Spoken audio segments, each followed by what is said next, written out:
Hello everyone. इस video ਦੇ ਵਿੱਚ ਅਸੀਂ ਡਿਸਕਸ ਕਰਨ ਜਾ ਰਹੇ ਹਾਂ previous year question paper of analysis BA ਦੇ ਲਈ ਪੰਜਾਬੀ ਯੂਨੀਵਰਸਿਟੀ ਪਟਿਆਲਾ ਤੋਂ। ਦੇਖੋ ਜਿਹੜਾ ਐਨਾਲਿਸਿਸ ਸਬਜੈਕਟ ਸੀ ਬੱਚੇ ਉਹ ਪਿਛਲੇ ਸਮੈਸਟਰ ਮਤਲਬ ਪਿਛਲੇ ਈਅਰ ਹੀ ਇੰਟਰੋਡਿਊਸ ਹੋਇਆ, ਤਾਂ ਕਰਕੇ ਉਹਦੇ ਸਿਰਫ ਤੁਹਾਨੂੰ ਜੇ ਕੁਐਸਚਨ ਪੰਜਾਬੀ ਯੂਨੀਵਰਸਿਟੀ ਦੇ ਦੇਖੀਏ ਤਾਂ ਤੁਹਾਨੂੰ ਸਿਰਫ 2 ਕੁਐਸਚਨ ਪੇਪਰ ਮਿਲ ਸਕਦੇ, ਇੱਕ ਤਾਂ BSc ਦਾ, ਸੈਕਿੰਡ BA ਦਾ। ਪਹਿਲਾਂ ਮੈਂ BSc ਦਾ ਅਪਲੋਡ ਕਰ ਚੁੱਕੀ ਹਾਂ, ਹੁਣ ਇਹ BA ਦਾ ਕੁਐਸਚਨ ਪੇਪਰ ਆ ਬੱਚੇ। ਇਹਦਾ ਦੇਖ ਲੈਂਦੇ ਇਹਦੇ ਵਿੱਚ ਕਿਸ ਤਰ੍ਹਾਂ ਦੇ ਐਗਜ਼ਾਮਪਲ ਜਾਂ ਕਿਸ ਤਰ੍ਹਾਂ ਦੇ ਥਿਓਰਮ ਸਾਨੂੰ ਆਈਆਂ ਸੀਗੀਆਂ। ਦੇਖਿਓ ਜੇ ਇਹਦਾ ਅਸੀਂ ਲੈਵਲ ਦੀ ਗੱਲ ਕਰੀਏ ਤਾਂ ਬੱਚੇ ਈਜ਼ੀ ਨਹੀਂ ਕਹੂੰਗੀ, ਮੋਡਰੇਟ ਟੂ ਹਾਈ ਲੈਵਲ ਅਸੀਂ ਇਹਨੂੰ ਐਗਜ਼ਾਮ ਨੂੰ ਕਹਿ ਸਕਦੇ ਹਾਂ, ਕਿਉਂਕਿ ਕੁਛ ਇੱਕ ਥਿਓਰਮਸ ਪਈਆਂ ਸੀਗੀਆਂ ਜੋ ਈਜ਼ੀ ਤੁਸੀਂ ਪਿਕ ਕਰ ਸਕਦੇ ਸੀਗੇ। ਮਤਲਬ ਜੇ ਅਸੀਂ ਪੜ੍ਹੇ ਹੋਏ ਹਾਂ ਵੀ ਹਾਂ ਇੰਪੋਰਟੈਂਟ ਤਾਂ ਤੁਸੀਂ ਉਹਨੂੰ ਅਟੈਂਪਟ ਕਰਕੇ ਪਾਸ ਹੋ ਸਕਦੇ ਸੀ ਈਜ਼ੀਲੀ।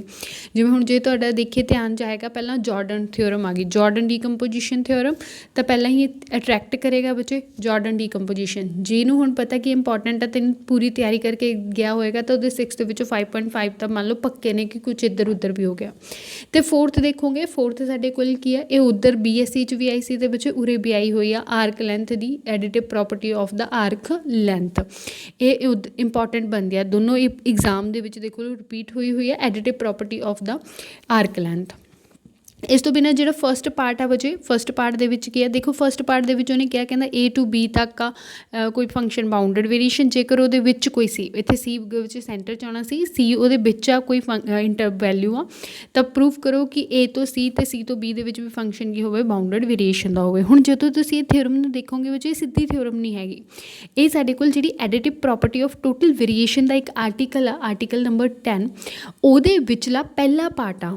ਆਈ ਹੋਪ ਕਿ ਟੀਚਰਸ ਨੇ ਤੁਹਾਨੂੰ ਜਦੋਂ ਤੁਸੀਂ ਪੜ੍ਹਿਆ ਹੋਊਗਾ ਉੱਥੇ ਤੁਹਾਨੂੰ ਇਹਦਾ ਪ੍ਰੂਫ, ਕਿਉਂਕਿ ਬੁੱਕ ਦੇ ਵਿੱਚ ਬੱਚੇ ਸਿੱਧਾ ਸਟਾਰਟ ਕੀਤਾ ਹੋਇਆ ਕਿਹਾ ਹੋਇਆ ਕਿ ਹਾਂਜੀ ਐਵੇਂ ਹੀ ਹੋਊਗਾ, ਬਟ ਇਹਦਾ ਪ੍ਰੂਫ ਬਣਦਾ ਉਹ ਪ੍ਰੂਫ ਜੇ ਤੁਹਾਨੂੰ ਕਰਾਇਆ ਹੋਇਆ ਉੱਥੇ ਪਹਿਲਾਂ ਉਹਦਾ ਫਸਟ ਪਾਰਟ ਪ੍ਰੂਫ ਕਰਨਾ 10th ਆਰਟੀਕਲ ਦਾ। ਉਸ ਤੋਂ ਬਾਅਦ ਜਿਹੜੀ ਆ ਥੱਲੇ ਹੈਗੀ ਵਿੱਚ ਪ੍ਰੂਫ ਦੈਟ ਦਾ variation function of F is a bounded variation is continuous if and only for F is continuous. ਦੇਖੋ ਇਹਦੇ ਵਿੱਚ ਆਰਟੀਕਲ 15 ਤੁਸੀਂ ਇੱਕ ਐਗਜ਼ੈਕਟ ਤੁਹਾਨੂੰ ਬੁੱਕ 'ਚ ਨਹੀਂ ਮਿਲੂਗੀ, ਬਟ 15 ਆਰਟੀਕਲ ਜਿਹੜਾ ਸੀ ਕੰਟੀਨਿਊਟੀ ਵਾਲਾ ਉਹ ਤੁਸੀਂ ਇੱਥੇ ਪ੍ਰੂਵ ਕਰ ਸਕਦੇ ਹੋ। ਕੰਟੀਨਿਊਟੀ ਵਾਲੇ ਦੇ ਵਿੱਚ ਅਸੀਂ ਕੀ ਕੀਤਾ, ਕਹਿੰਦਾ ਫੰਕਸ਼ਨ ਬਾਊਂਡਡ ਵੇਰੀਏਸ਼ਨ ਦਾ ਹੋਏਗਾ ਇਫ ਐਂਡ ਓਨਲੀ ਇਫ ਜੇਕਰ ਉਹਨਾਂ B ਅਤੇ F ਦੀਆਂ ਜਿਹੜੇ ਕੰਟੀਨਿਊਟ ਪੁਆਇੰਟ ਨੇ ਉਹ ਸੇਮ ਹੋਣਗੇ, ਤਾਂ ਉਹ ਚੀਜ਼ ਇੱਥੇ ਅਸੀਂ ਪ੍ਰੂਵ ਕਰ ਸਕਦੇ ਹਾਂ। ਅੱਗੇ 5th ਸਾਨੂੰ ਮਿਲਿਆ ਬੱਚੇ, ਕਹਿੰਦਾ ਜੇਕਰ ਲਿਮਿਟ SP ਐਗਜ਼ਿਸਟ ਕਰਦੀ ਹੈ ਦੈਨ ਪ੍ਰੂਵ ਕਰੋ। ਇਹ ਸਾਨੂੰ ਬੁੱਕ 'ਚੋਂ ਨਹੀਂ ਮਿਲਦਾ ਬੱਚੇ ਕਿ ਇਹ ਸਮ ਸਾਡੇ ਕੋਲ ਇਹਨੂੰ ਲਿਮਿਟ ਦੇ ਨਾਲ ਅਸੀਂ ਨੇ ਪ੍ਰੂਵ ਕਰਾਉਣਾ ਸੀ। ਇੱਥੇ ਜਿਹੜਾ SP ਆ ਉਹ ਸਾਡੇ ਕੋਲ ਕੀ ਰਾਈਮਨ ਸਟਾਈਲ ਦੇ ਸਮ ਨੂੰ ਆ ਜਿਹੜਾ ਉਹ ਰਿਪਰਜੈਂਟ ਕਰ ਰਿਹਾ, ਉਹਨੂੰ ਇਹਦੇ ਇਕੁਅਲ ਪ੍ਰੂਵ ਕਰਾਉਣਾ ਸੀ। ਡੈਫੀਨੇਸ਼ਨ ਆ, ਡੈਫੀਨੇਸ਼ਨ ਨੂੰ ਪ੍ਰੂਵ ਕਰਾਉਣਾ ਸੀ। ਉਸ ਤੋਂ ਬਾਅਦ ਫਸਟ ਮੀਨ ਵੈਲਿਊ ਥਿਓਰਮ, ਦੇਖੋ ਮੈਂ ਕਿਹਾ ਨਾ ਕਿ ਈਜ਼ੀਲੀ ਪਾਸ ਹੋਣ ਲਈ ਅਟੈਂਪਟ ਕਰ ਸਕਦੇ ਸੀ। ਪਹਿਲੇ ਦੇ ਵਿੱਚ ਜਾਰਡਨ ਥਿਓਰਮ ਪਈ ਸੀ, ਸੈਕਿੰਡ ਦੇ ਵਿੱਚ ਸਾਡੇ ਕੋਲ ਕੀ ਹੈ ਫਸਟ ਮੀਨ ਵੈਲਿਊ ਥਿਓਰਮ ਪਈ ਹੈ। 2 ਨੇਮਿੰਗ ਥਿਓਰਮਸ ਆ ਗਈਆਂ ਬੱਚੇ, 6 ਮਾਰਕਸ ਦੇ ਨੇ, ਪਾਸਿੰਗ ਦਾ ਮਾਰਕਸ ਇੱਥੋਂ ਹੀ ਸਾਡੇ ਕੋਲ ਗੇਨ ਹੋਣੇ ਸ਼ੁਰੂ ਹੋ ਜਾਂਦੇ ਨੇ, ਹੋਰ ਕੁਛ ਨਹੀਂ। ਤਾਂ ਬਾਏ ਨੇਮਿੰਗ ਜੇ ਅਸੀਂ ਕੀਤੀਆਂ ਹੋਈਆਂ ਨੇ ਤਾਂ ਪਤਾ। ਇੱਕ ਹੋਰ ਬੱਚੇ ਜਦੋਂ ਅਸੀਂ ਇਸ ਤਰ੍ਹਾਂ ਦੇ ਐਗਜ਼ਾਮ ਨੂੰ ਪ੍ਰਪੇਅਰ ਕਰਦੇ ਹਾਂ ਤਾਂ ਇੱਕ ਵਾਰੀ ਸਿਲੇਬਸ ਨੂੰ ਦੇਖੋ, ਸਿਲੇਬਸ ਦੇ ਵਿੱਚ ਜੋ ਥਿਓਰਮਸ ਬਾਏ ਨੇਮਿੰਗ ਦਿੱਤੀਆਂ ਹੁੰਦੀਆਂ ਨੇ ਉਹਨਾਂ ਦੇ ਆਉਣ ਦੇ ਚਾਂਸਿਸ ਜ਼ਿਆਦਾ ਹੁੰਦੇ ਆ। ਸੋ ਇੱਕ ਵਾਰੀ ਸਿਲੇਬਸ ਦੇਖੋ, ਉਹਦੇ ਵਿੱਚ ਕਿਹੜੀ ਚੀਜ਼ ਬਾਏ ਨੇਮ ਮੈਂਸ਼ਨ ਆ, ਫਸਟ ਮੀਨ ਵੈਲਿਊ, ਸੈਕਿੰਡ ਮੀਨ ਵੈਲਿਊ ਥਿਓਰਮ, ਜਾਰਡਨ ਡੀਕੰਪੋਜੀਸ਼ਨ, ਆਰਕ ਲੈਂਥ, ਜਿਹੜੀਆਂ ਚੀਜ਼ਾਂ ਤੁਹਾਨੂੰ ਲੱਗ ਰਹੀਆਂ ਨੇ ਕਿ ਇਹ ਸਿਲੇਬਸ 'ਚ ਮੈਂਸ਼ਨ ਨਹੀਂ ਕੀਆਂ ਅਤੇ ਉਹਦੇ ਨਾਲ ਥਿਓਰਮ ਪਈ ਹੈ ਤਾਂ ਉਹ ਇੰਪੋਰਟੈਂਟ ਬਣ ਜਾਂਦੇ ਆਪਣੇ ਆਪ। ਨੈਕਸਟ ਜਿਵੇਂ ਅੱਗੇ ਇਸ ਤੋਂ ਬਾਅਦ 7th ਜਿਹੜਾ ਸਮ ਸੀਗਾ ਉਹ ਕੀ ਹੈ ਬੱਚੇ, ਇਹਨੂੰ ਜਦੋਂ ਤੁਸੀਂ ਰਾਈਮਨ ਸਟਾਈਲਸ ਦਾ ਚੈਪਟਰ ਸਟਾਰਟ ਕੀਤਾ ਤਾਂ 6th ਆਰਟੀਕਲ ਆ ਸਾਡੇ ਕੋਲ, ਉਹਦੇ ਵਿੱਚ ਅਸੀਂ ਇਹ ਪ੍ਰੂਫ ਕੀਤਾ ਹੋਇਆ ਕਿ ਫੰਕਸ਼ਨ ਜੇਕਰ ਐਗਜ਼ਿਸਟ ਕਰਦਾ ਹੋਊਗਾ ਅਤੇ ਇਹਦੇ ਇਕੁਅਲ ਹੋਊਗਾ, ਅਤੇ ਇੱਥੇ ਅਸੀਂ ਨੇ ਕੀ ਲਗਾਈ ਸੀਗੀ ਲੈਂਗਰੇਜ ਮੀਨ ਵੈਲਿਊ ਥਿਓਰਮ ਦੇ ਨਾਲ ਇਹਨੂੰ ਪ੍ਰੂਫ ਕੀਤਾ ਹੋਇਆ।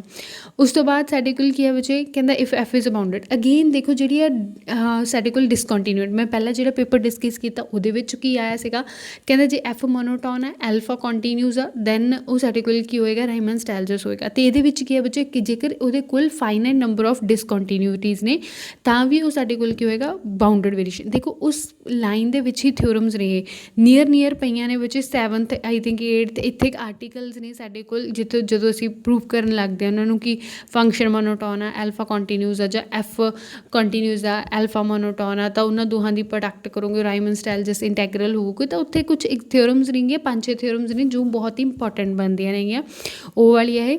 ਉਸ ਤੋਂ ਬਾਅਦ ਹੈਗੇ ਸ਼ਾਰਟ ਕੁਐਸਚਨ ਬੱਚੇ ਜੋ ਕੰਪਲਸਰੀ ਹੁੰਦੇ ਨੇ।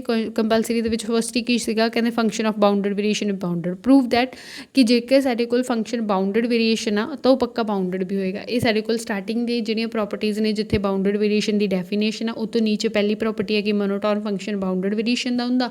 ਦੂਸਰੀ ਪ੍ਰੋਪਰਟੀ ਕੰਟੀਨਿਊਸ ਦੇ ਨਾਲ ਆ ਵਿੱਚ। ਤੀਸਰੀ ਪ੍ਰੋਪਰਟੀ ਇਹ ਆ ਕਿ ਜੇਕਰ ਬਾਊਂਡਡ ਵੇਰੀਏਸ਼ਨ ਹੋਏਗਾ ਤਾਂ ਬਾਊਂਡਡ, ਬਟ ਇਹਦਾ ਕਨਵਰਸ ਟਰੂ ਨਹੀਂ ਹੁੰਦਾ। ਜੇ ਹੁਣ ਇੱਥੇ ਵਿੱਚ ਕਨਵਰਸ ਵਾਲਾ ਆ ਜਾਵੇ ਤਾਂ ਲੌਂਗ ਦਾ ਵਿੱਚ ਬਣ ਸਕਦਾ, ਅਤੇ ਇਹ ਥਿਓਰਮ ਵੀ ਲਗਾ ਸਕਦੇ ਹੋ ਜਿਵੇਂ ਉਹਦੇ ਵਿੱਚ ਹੀ ਸਾਈਨ ਵਾਲੀ ਐਗਜ਼ਾਮਪਲ ਦੇ ਸਕਦੇ ਹੋ ਕਿ ਉਹ ਸਾਡੇ ਕੋਲ ਫੰਕਸ਼ਨ ਹੈ ਜਿਹੜਾ ਉਹ ਬਾਊਂਡਡ ਵੇਰੀਏਸ਼ਨ ਤਾਂ ਹੁੰਦਾ ਬਟ ਬਾਊਂਡਡ ਨਹੀਂ ਹੁੰਦਾ, ਜਾਂ ਫਿਰ ਇਸ ਤਰ੍ਹਾਂ ਦੀ ਐਗਜ਼ਾਮਪਲਸ ਅਸੀਂ ਦੇ ਸਕਦੇ ਹਾਂ ਕਨਵਰਸ ਟਰੂ ਨਾਲ ਵਾਲੀਆਂ। ਉਸ ਤੋਂ ਬਾਅਦ ਜਿਹੜਾ ਅਗਲੀ ਕੀ ਹੈ ਬੱਚੇ, ਕਹਿੰਦਾ ਐਫ ਮੋਨੋਟੋਨ ਆ, ਦੈਨ ਉਹਦੇ ਕੋਲ ਕਾਊਂਟੇਬਲ ਨੰਬਰ ਆਫ ਡਿਸਕੰਟੀਨਿਊਟੀਜ਼ ਹੋਣਗੀਆਂ। ਇਹ ਵੀ ਸਟਾਰਟਿੰਗ ਦੇ ਵਿੱਚ ਹੀ ਪਿਆ ਬੱਚੇ, ਆਰਟੀਕਲ ਨੰਬਰ 2।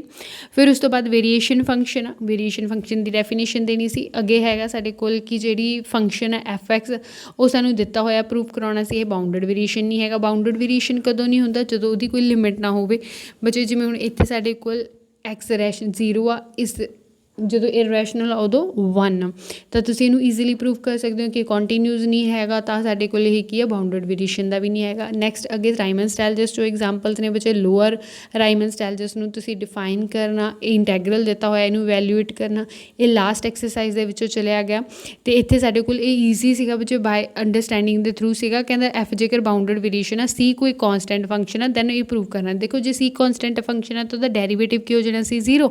0 ਦੇ ਨਾਲ ਕਿਸੇ ਦੀ ਵੀ ਪ੍ਰੋਡਕਟ ਕਰੋਗੇ ਅਗੇਨ 0, 0 ਦੀ ਇੰਟੀਗ੍ਰੇਸ਼ਨ ਸਾਡੇ ਕੋਲ ਆਨਸਰ ਕੀ ਆ ਜਾਣਾ ਸੀਗਾ 0। ਅਤੇ ਤੁਹਾਨੂੰ ਛੋਟਾ ਜਿਹਾ ਇਹ ਕਹਿ ਲਓ ਵੀ ਇਹ ਸੀਗਾ ਵੀ ਤੁਸੀਂ ਮਾਰਕਸ ਇਹਦੇ ਵਿੱਚੋਂ 2 ਗੇਨ ਕਰ ਸਕਦੇ ਹੋ। ਦੇਖੋ ਜੇ ਪਾਸ ਹੋਣ ਦੀ ਗੱਲ ਕਰੀਏ ਵਿੱਚ, ਪਾਸ ਅਸੀਂ ਈਜ਼ੀਲੀ ਹੋ ਸਕਦੇ ਹਾਂ ਕਿਉਂਕਿ 2 to 3 ਥਿਓਰਮਸ ਇਹੋ ਜਿਹੀਆਂ ਸੀਗੀਆਂ ਜਿਹੜੀਆਂ ਸਾਡੇ ਕੋਲ ਸਾਨੂੰ ਪਤਾ ਸੀ ਵੀ ਇਹ ਇੰਪੋਰਟੈਂਟ ਬਣਦੀਆਂ ਨੇ, ਤਾਂ ਅਸੀਂ ਇਹ ਕਰਕੇ ਜਾਵਾਂਗੇ। ਸ਼ਾਰਟ ਕੁਐਸਚਨ ਦੇ ਵਿੱਚੋਂ ਵੀ ਜੇ ਮੰਨ ਲਓ ਤੁਸੀਂ ਵਿੱਚ 8 ਨੇ, 8 ਦੇ ਵਿੱਚੋਂ 3 to 4 ਕੁਐਸਚਨ ਈਜ਼ੀਲੀ ਅਟੈਂਪਟ ਕਰ ਸਕਦੇ ਸੀਗੇ ਜਿੰਨਾ ਕੁ ਅਸੀਂ ਕਰੀਏ। ਆਊਟ ਆਫ ਸਿਲੇਬਸ ਅਸੀਂ ਇੱਕ ਅੱਧਾ ਕੁਐਸਚਨ ਕਹਿ ਸਕਦੇ ਹਾਂ, ਅਦਰਵਾਈਜ਼ ਜ਼ਿਆਦਾ ਕੁਛ ਉਹ ਨਹੀਂ ਸੀਗਾ। ਫਸਟ ਟਾਈਮ ਪੇਪਰ ਜਿਵੇਂ ਪਾਇਆ ਗਿਆ ਸੀ ਉਹਦੇ ਅਕੋਰਡਿੰਗ ਠੀਕ ਸੀਗਾ। ਆਈ ਹੋਪ ਸਭ ਦਾ ਪੇਪਰ ਵਧੀਆ ਹੋਵੇ। Best of luck, good wishes to all. Thank you for watching.